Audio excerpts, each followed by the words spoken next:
It's time for Timothy. Yes, boys and girls, Timothy has big problems helping a very big lady.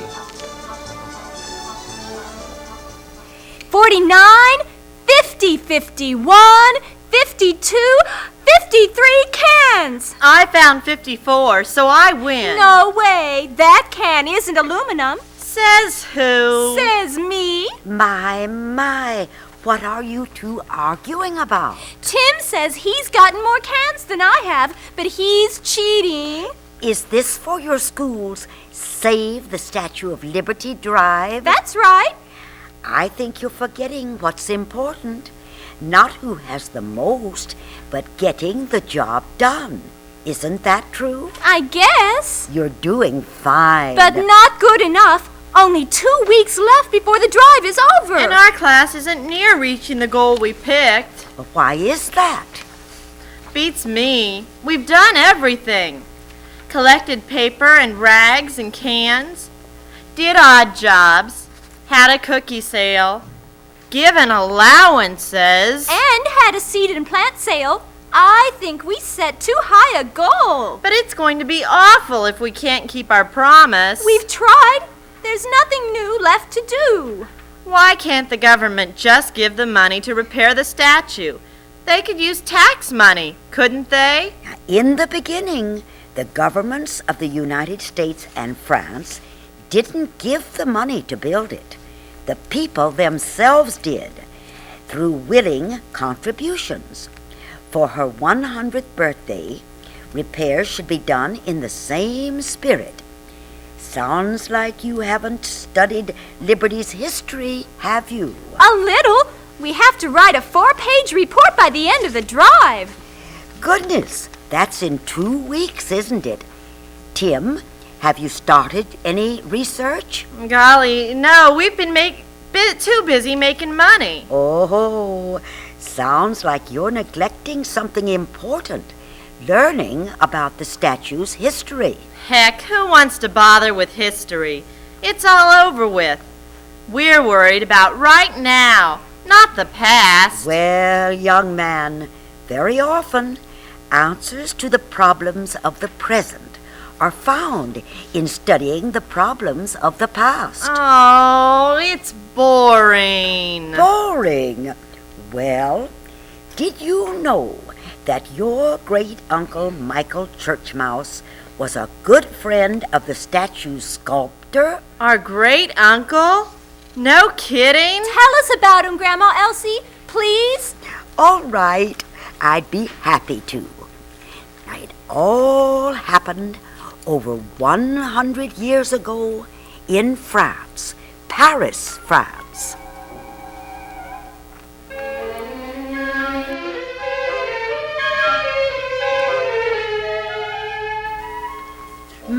Michael, do we have everything ready? The guest will be arriving at any minute. Monsieur Loubelet, calm yourself, please. The only thing I still need is to put out the cheese and crackers. Oh, good. It is time to do so. This is a special occasion. Please, Harry. There, now we are all set. Michael, is that all the cheese there is? Oui, monsieur. Impossible. You bought 6 pounds of cheese, no? Where is the rest? Oh, Michael, look me in the eye. In the eye, Michael. You have been snacking, haven't you? The guests are here. Quickly, please let them in. Oh, hurry. Welcome, gentlemen. It's good to see all of you. Monsieur Laboulaye, I believe that we all met in this very room 6 years ago. Correct, my friend.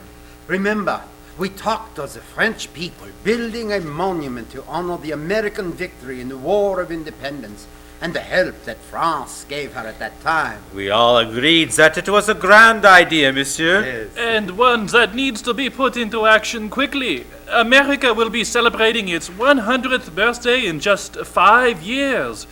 Now, I propose the French people present to the U.S. a gigantic statue, the tallest in the world, to recognize her first century of freedom. Ah, splendid. And of course, this act will help us to restore true democracy in our own land. We are all ready and willing to help, but this raises many questions. First of all, will the new French government have the funds for such a gift? No, but the French people will. Ordinary citizens, men, women, children will contribute their money. I'm sure of it. And the Americans? They would be asked to provide the pedestal and the land. How can we know that the Americans want such a statue? The sculptor will go to the United States and ask President Ulysses S. Grant that very question. Wait a minute. You're way ahead of us. Just who is to design this statue? Michael, please ask our other guests to come and join us. My friends, may I present to you Auguste Bartholdi. His many statues stand in the parks and government buildings of this country. Oh, may we, but who has not seen the works of Auguste Bartholdi? Magnifique. It is a pleasure to meet you. Indeed it is, Monsieur Bartholdi. You are the sculptor. Do you have the design for the statue in mind? No, but after I have been to America, seen the land, and met the people, I will have more ideas than I can use. Oh, I know you will, Auguste. Bon voyage to you. Bon voyage. Bon voyage. Merci.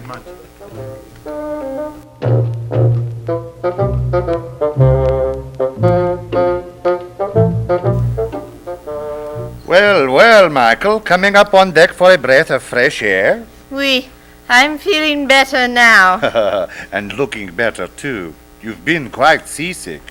Tell me, Auguste, how is it that I have been seasick and you haven't? Well, perhaps that's because I have been on ship many times before. Don't worry, we'll be coming into port very soon.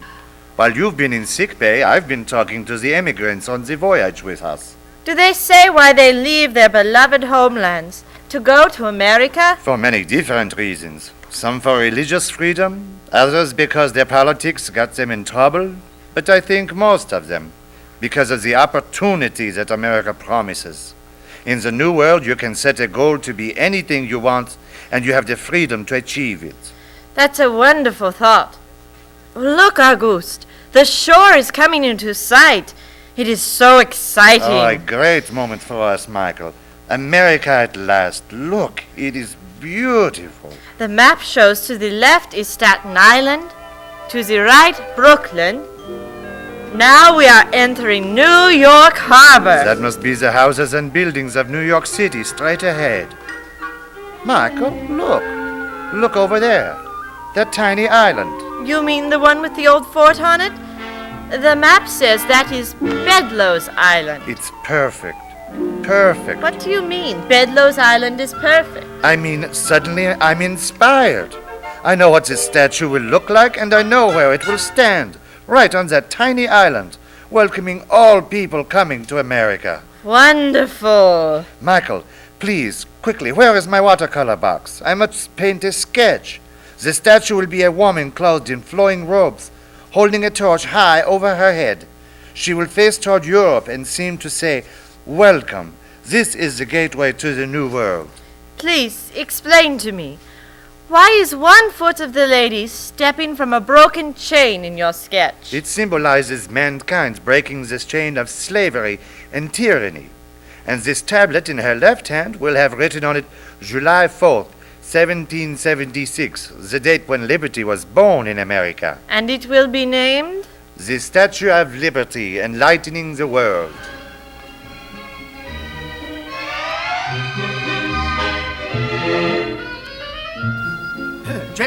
Gentlemen, your attention, please. Monsieur Bartholdi has returned and is ready to report to you. I am most happy to tell all of you that it was a most successful trip. I have completed sketches of the statue and have selected the site. President Grant was very cooperative. It was agreed that the American people will raise the money for the base and the pedestal. The U.S. government will donate the land. How were you received by the people themselves? Everyone was friendly, from the newly arrived immigrant to influential people. Oh, good job, Auguste. And now, gentlemen, our work is cut out for us. First, we will form a committee made up of the leading citizens of France. It will be called the Franco-American Union. Its goal, raising all of the money to build the statue. It will be a tremendous undertaking. We'll all work our hardest. Yes, and I know our dream can come true.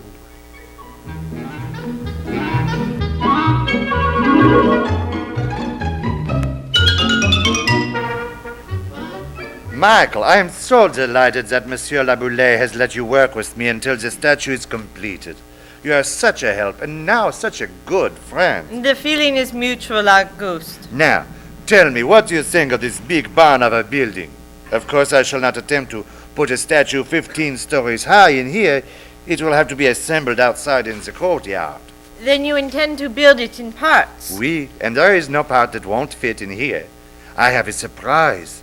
See, in that corner, I have completed the first clay model of Miss Liberty, just 4 feet tall. Oh, it is classic looking. What a noble face. Merci. My own dear mamma posed for that. The next step is to enlarge it and construct a 9-foot tall model done in plaster, and that will create a problem. What's the problem? I need a person to pose for the body, so that the fold of Miss Liberty's robe will hang correctly. Also, the one who poses will have to be strong enough to hold a torch aloft in one hand while the other clasps a book. Mama does not have the strength to do that. Who then? That's where you come in. Mais non, Auguste, never. I refuse to pose in women's clothes. What if someone should see me? I didn't mean you, Michael. I want you to find a strong young woman to help out. Oh, certainement. That is a different story. Let me see. No, let me think. Oh, mais oui. A friend of my sister's, a dressmaker's helper, named Jeanne-Emilie de Pussieux. C'est bon. Please, go talk to her and tell her of my plans. I am on my way.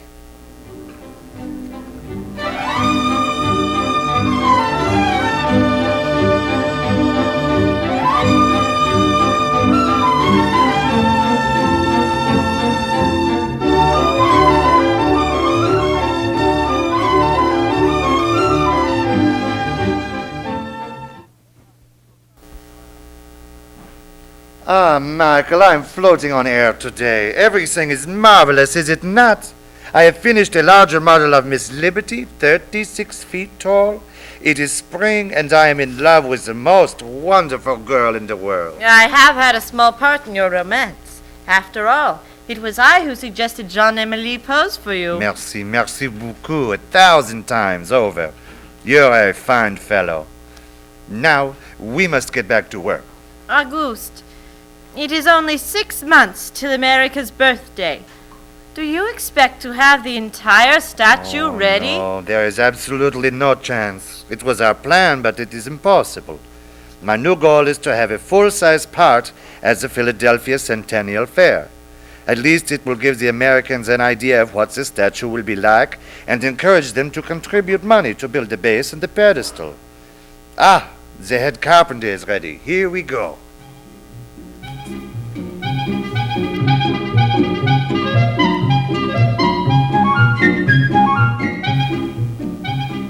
I am expecting the reporter from the Gazette to come this morning. He is doing a big article on how the copper skin of Miss Liberty is molded. The publicity should help raise money. We always seem to need more. Ah, here he comes, Monsieur Joyce. How good to see you. I have asked Monsieur Louis Zinn, our master copper craftsman, to explain the procedures he will use. Monsieur Zinn, the reporter, Monsieur Joyce, is here. Bonjour. I appreciate your help. Michael and I will be getting back to work. Excuse us. Now, Monsieur Zinn, what can you tell me for my readers? Oh, it is a job for many, many workers. Carpenters, plastermen, and metal workers. But I thought you were all copper craftsmen. No, true. But first we must have a mold to work to. we construct each small part into its final grand size out of wood and plaster. Plaster, monsieur? Yes, plaster is formed like clay to the exact shape we want. Then it is covered with thin wooden pieces to make the mold. And then? Well, the inside of the wooden mold has made the exact shape of the plaster. With hammers, we beat the copper to fit inside the wood mold, and voila! We have a piece of a hand. But such a small piece for a statue 151 feet tall. What will hold it together? Rivets or tiny metal fasteners will be used to hold all 21 copper plates to a giant iron framework inside Miss Liberty. Eventually, her whole skeleton will be covered. Sounds like a monumental job. Oh, it will be, monsieur, it will be. Thank you for the information, Monsieur Zin. Ah, my pleasure. Here comes Monsieur Bartholdi. Well, do you have information now for your article? Just about, but I have a question or two. Now, why do you plan to ship the torch and the hand before the whole statue is completed? For publicity. Thousands of Americans will see Miss Liberty's hand and will be able to climb inside. They will be walking out on the balcony. Then perhaps many will contribute money to pay for the base and pedestal of the statue. Good luck, Monsieur Bartholdi. Good luck!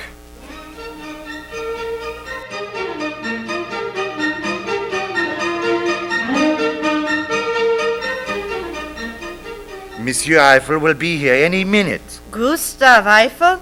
The bridge builder and constructor of the famed Eiffel Tower? Oui, Monsieur Eiffel, France's outstanding engineer. He will design the skeleton of Miss Liberty. It must stand firm against the storms in New York's harbor. Bonjour, Auguste. Bonjour to you. Ah, what is that you are carrying? Could it be... Oui. Finally, the plans for the statue superstructure. Let me show them to you. We are grateful for your engineering skill, monsieur. The statue could not be erected without it. My plan is to plant 4 iron girders into the center of the pedestal to hold it against the winds. Why, the girders look like tree trunks, and the beams spread out like branches on a tree. Exactement. The copper plates will be hung on this tree. Marvelous. My thanks, Gustave. Now I can go full speed ahead. What is the next step, Auguste? As each section of the statue is completed, we will add it to what we have assembled outside. 2 years from now, Miss Liberty will stand higher than the roofs of the apartment buildings around the courtyard. Her eyes will look out over the entire city of Paris.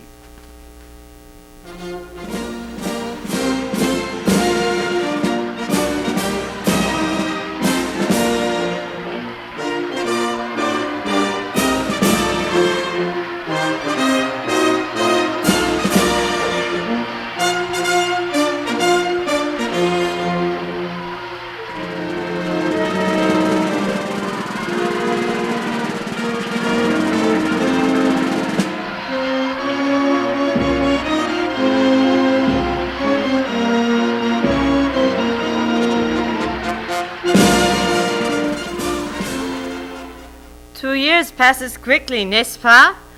And now there must be thousands of people crowded here in the courtyard for the ceremony.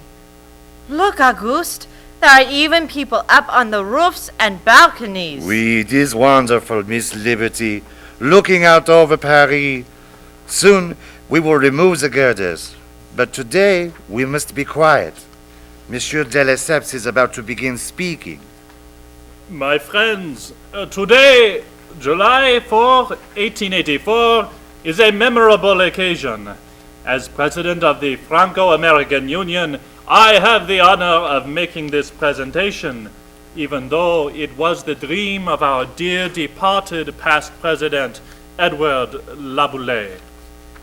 This great statue, Liberty Enlightening the World, is truly a gift from you, the people of France. More than 100,000 men, women, and children have contributed over $250,000 to build the statue. Now, I ask Levi Morton, United States Representative, to step forward. we now transfer to you, Monsieur Minister, this great statue, and trust that it may forever stand as a pledge of friendship between France and the great Republic of America.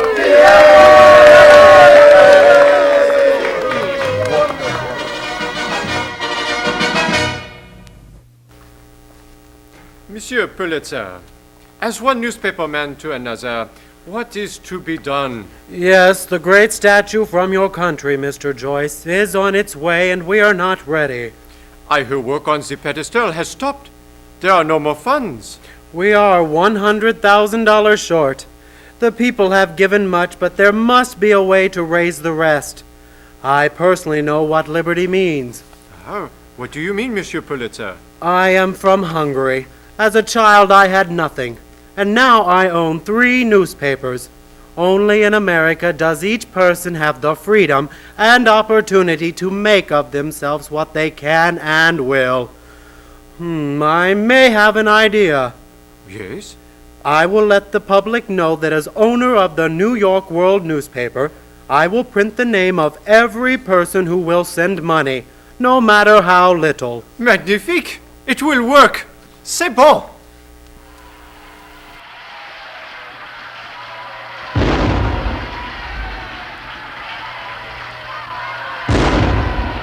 So excited to be with you on this wonderful day, and in Miss Liberty's crown, to be a part of her unveiling. I'll never forget it, will you? Listen, they have stopped playing Hail to the Chief. The cheering whistles, horns, and cannon are quiet. Now we must pay careful attention. Soon will be our big moment. We must watch the speakers. I'll stay down and hold the rope. They are so small from up here. Oh, a man is stepping to the platform. His head is bowed. Oh, the minister with the prayer. It's getting hard to see. The rain has started again. Now another man is taking the minister's place. Oh, that should be Count de Lesseps. He'll be giving a short speech. The count must be finished. The band is playing the French national anthem. All right, quickly. Let's review our plans. It is almost time. When the music stops, New York Senator William Evarts will speak. As soon as he is finished, he will give you the signal. I know. He will pull a handkerchief from his pocket and wave it up at the crowd. Yes, and then the great moment. I yank this rope and... Voila! The giant French flag that covers Miss Liberty's face will drop. All will see her. Then we'll really hear some wild noise. The band, the boats, and the people will all begin again. I guess you're right. Then President Cleveland will close the program. Wait, the band has stopped playing. That should be Senator Evarts. He's walking up to the speaker's platform. What? I don't understand. He's taken the handkerchief out. He must have decided that it's raining too hard to speak. The handkerchief is up at his head. It's definitely the signal. Auguste, hurry! Yank the rope! Oh, come and look, Auguste. Oh, c'est magnifique!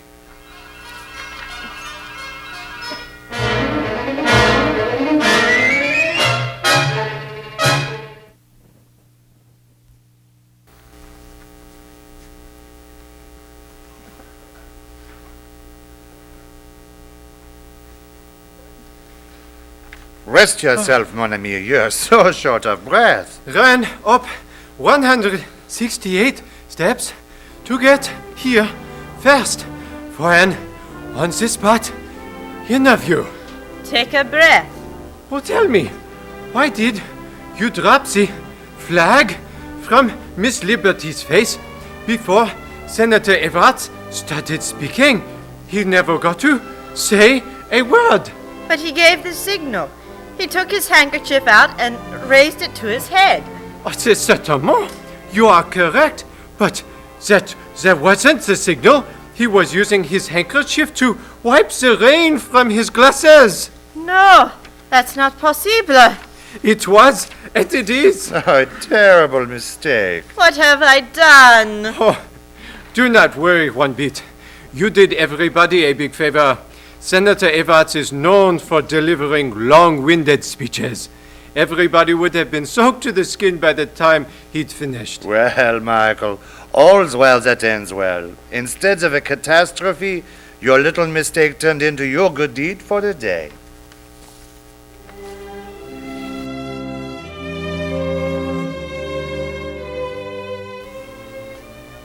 We did it, Grandma Elsie. We did it. We went over the top. Our class more than reached its goal, and we were the only ones to collect more than we pledged for Miss Liberty. Wonderful.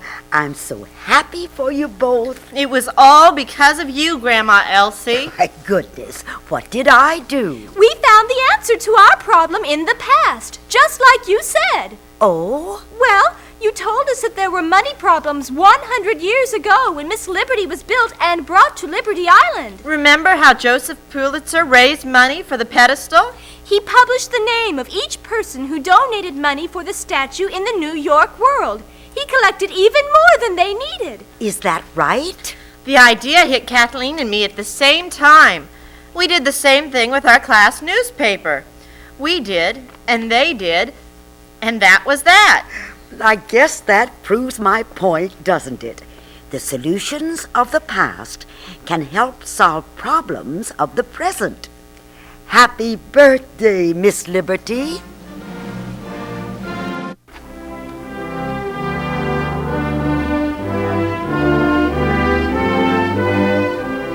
Give me your tired, your poor, your huddled masses yearning to breathe free, the wretched refuse of your teeming shore. Send these, the homeless, tempest-tossed, to me. I lift my lamp beside the golden door.